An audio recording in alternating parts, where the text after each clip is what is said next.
എല്ലാവർക്കും നമസ്കാരം. നമ്മുടെ കുഞ്ഞുങ്ങളിലെ ശീലങ്ങൾ നല്ലതായാലും മോശമായാലും അത് ഉണ്ടാക്കിയതാരാണ്? നമ്മൾ തന്നെയല്ലേ. എനിക്ക് കൊച്ചിന് പ്രത്യേകിച്ച് ശീലങ്ങളൊന്നും ഉണ്ടായിരിക്കില്ല. പിന്നെ ജനിച്ചതിന് ശേഷമാണ് ഓരോ ശീലങ്ങൾ രൂപപ്പെട്ടു വരുന്നത്. അപ്പോൾ പല അമ്മമാരും വന്ന് പറയാറുണ്ട്, ഈ കുഞ്ഞ് പച്ചക്കറികളും ഇലക്കറികളും ഒന്നും കഴിക്കണില്ല, പിന്നെ വറുത്ത മീൻ മാത്രമേ കഴിക്കുള്ളൂ, പിന്നെ ആഹാരം കഴിക്കണമെങ്കിൽ എപ്പോഴും മൊബൈൽ ഫോൺ വേണം, എന്നാലും അപ്പിടാൻ പോകുമ്പോൾ മൊബൈൽ ഫോൺ കാണണമെന്ന്. അങ്ങനെയൊക്കെ ഈ ശീലങ്ങൾ കാരണം ഉണ്ടാക്കിയിരിക്കുന്നത് നമ്മൾ തന്നെയാണ് കാരണക്കാർ.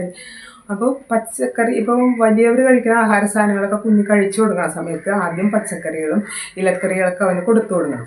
ചിലപ്പോൾ പല പ്രാവശ്യം കൊടുത്താൽ അവൻ തുപ്പിക്കളഞ്ഞിരിക്കും. പക്ഷെ അതോടുകൂടി നിർത്തിക്കളയരുത്. പിന്നെ അതവൻ കഴിക്കൂല. സ്ഥിരമായിട്ട് കൊടുത്തുകൊണ്ടിരിക്കണം, എല്ലാ ദിവസവും കൊടുത്തുകൊണ്ടിരിക്കണം. അപ്പോൾ അതങ്ങനെ ഇഷ്ടപ്പെടാതെ തന്നെ അവൻ പിന്നെ കഴിച്ചു കൊടുക്കും. പിന്നെ അതങ്ങനെ ഒരു ശീലമായിക്കോളും. അങ്ങനെ ശീലമാക്കണം. നമുക്ക് ചുറ്റുപാടും അനുഭവങ്ങളുണ്ട്, അതുകൊണ്ടാണ് പറയണത്. പിന്നെ വറുത്ത മീൻ മാത്രമേ കഴിക്കുള്ളൂ എന്ന് പറഞ്ഞാൽ അതിന് നമ്മളാണ് കാരണക്കാർ.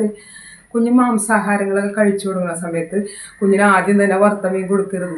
കറി വെച്ച മീനൊന്ന് കൊടുത്തു നോക്കി. കുറച്ച് ദിവസം അത് ശീലിച്ചു കഴിഞ്ഞാൽ അവൻ പിന്നെ ഈ വറുത്ത മീനിൻ്റെ ടേസ്റ്റ് അവന് ഇഷ്ടപ്പെടില്ല, അത് കഴിക്കാൻ ശ്രമിക്കില്ല അവൻ. പിന്നെ വറുത്ത മീനാണ് ആദ്യം കൊടുക്കണത് അല്ലെങ്കിൽ കുഞ്ഞ് പിന്നെ അതിൻ്റെ ടേസ്റ്റ് ഇഷ്ടപ്പെട്ടില്ലേ, അപ്പോൾ 2 ദിവസം അടുപ്പിച്ച് കൊടുത്തു കഴിയുമ്പോൾ പിന്നെ കറി വെച്ചൊന്ന് കൊടുത്തു നോക്കി, പിന്നെ അത് കഴിക്കില്ല. പിന്നെ വീട്ടിലുള്ള എല്ലാ അമ്മാമ്മമാരുടെയൊക്കെ സംസാരം അവനൊരു പ്രോത്സാഹനവും. ചില അമ്മാമ്മമാർക്ക് മിക്കവാറും കുഞ്ഞുങ്ങളോട് അമിത സ്നേഹമായിരിക്കുള്ളൂ. അപ്പോൾ ഒരു ദിവസം കൊച്ചു ചോറ് കഴിച്ചില്ലെങ്കിൽ പറയും, കൊച്ചവിടെ നിന്ന് കളിക്കായിരിക്കും, അപ്പോൾ പറയും ഇത് മീൻ കൊച്ചിന് വറുത്ത് കൊടുക്കട്ടാന്ന് പറയും. ഇത് 2-3 ദിവസം കേട്ടാൽ മതി. അപ്പോൾ കൊച്ച് കളിക്കുകയാണെങ്കിലും കൊച്ച് ഇതൊക്കെ ശ്രദ്ധിക്കുന്നുണ്ട്. എന്തും നമ്മൾ പറയണത് അവർ ശ്രദ്ധിക്കുന്നുണ്ട്.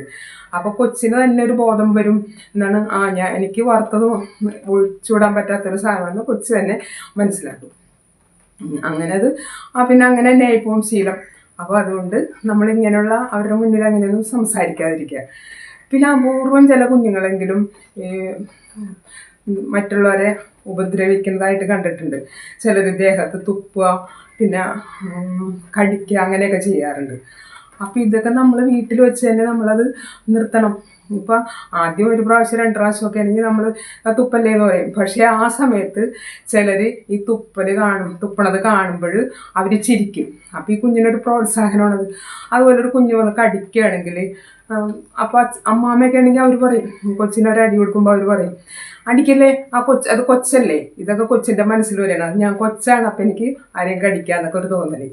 പിന്നെ പുറത്ത് പോയി നമ്മൾ വീട്ടിലാകുമ്പോൾ പിന്നെ വലിയ പ്രശ്നമില്ല. പക്ഷെ പുറത്തേക്ക് പോയി മറ്റുള്ളവരുടെ മുമ്പിൽ ഇങ്ങനെയൊക്കെ ഉള്ള സ്വഭാവങ്ങൾ കാണിച്ചാൽ അവരുടെ മുമ്പിൽ നമ്മൾ നാണക്കെടൂലേ. അപ്പോൾ അതൊക്കെ നമ്മൾ ശ്രദ്ധിക്കണം. ഇപ്പോൾ അമ്മാമ്മയൊക്കെ ഉണ്ടെങ്കിൽ പറയും, അത് കൊച്ചല്ലേ, കടിച്ചാലും കുഴപ്പമൊന്നുമില്ല എന്ന് പറയും. പക്ഷെ അങ്ങനെയല്ലല്ല, അത് നമ്മൾ വീട്ടിൽ വെച്ച് തന്നെ നിർത്തണം. അവർ പറഞ്ഞിട്ടനുസരിച്ചില്ലെങ്കിൽ ഒരു ചെറിയ അടിയൊക്കെ കൊടുക്കാനൊന്നും കുഴപ്പമില്ല, അതുകൂടി അവർ നിർത്തിക്കോളും. പിന്നെ ചില അമ്മമാർ പറയുന്നത് മൊബൈൽ ഫോൺ കണ്ടാലേ ആഹാരം കഴിക്കുകയുള്ളൂ, അതില്ലാതെ അവന് പറ്റൂല എന്ന് പറയും. ഇതിനൊക്കെ കാരണം നമ്മൾ തന്നെയല്ലേ. അമ്മയുടെ വയറ്റിൽ മൊബൈൽ ഫോണൊന്നും ഫിറ്റ് ചെയ്തിട്ടില്ല. കുഞ്ഞ് ജനിച്ചു വരുമ്പോഴല്ലേ മൊബൈൽ ഫോൺ കാണുന്നത്. അത് നമ്മൾ നിയന്ത്രിച്ചില്ലെങ്കിൽ കുഞ്ഞുങ്ങൾ വഷളായിപ്പോവും, അവർക്ക് ആരോഗ്യ പ്രശ്നങ്ങളും ഉണ്ടാവും. അമ്മമാരെ അവരുടെ സൗകര്യത്തിന് വേണ്ടി ജോലിയൊക്കെ ചെയ്യാൻ വേണ്ടി കുഞ്ഞവിടെ ഒരിടത്ത് ഇരിക്കാറാവുമ്പോൾ തുടങ്ങി ആ മൊബൈൽ ഫോൺ വെച്ച് കൊടുത്തുകൊണ്ട് പോകും. അപ്പോൾ കൊച്ചിനെ കൊണ്ടൊരു ശല്യം ഉണ്ടാവില്ല. അങ്ങനെ അവർ ജോലികളൊക്കെ കഴിക്കും.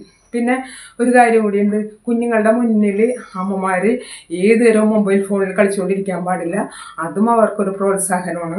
പിന്നെ ഇതിനെല്ലാം ഒരു നിയന്ത്രണം വെക്കണം. നിയന്ത്രണം ഇല്ലെങ്കിൽ കുഞ്ഞുങ്ങൾ മൊബൈൽ ഫോണിന് അഡിക്റ്റ് ആയിപ്പോകും, പല ആരോഗ്യ പ്രശ്നങ്ങളും ഉണ്ടാകും. Thank you.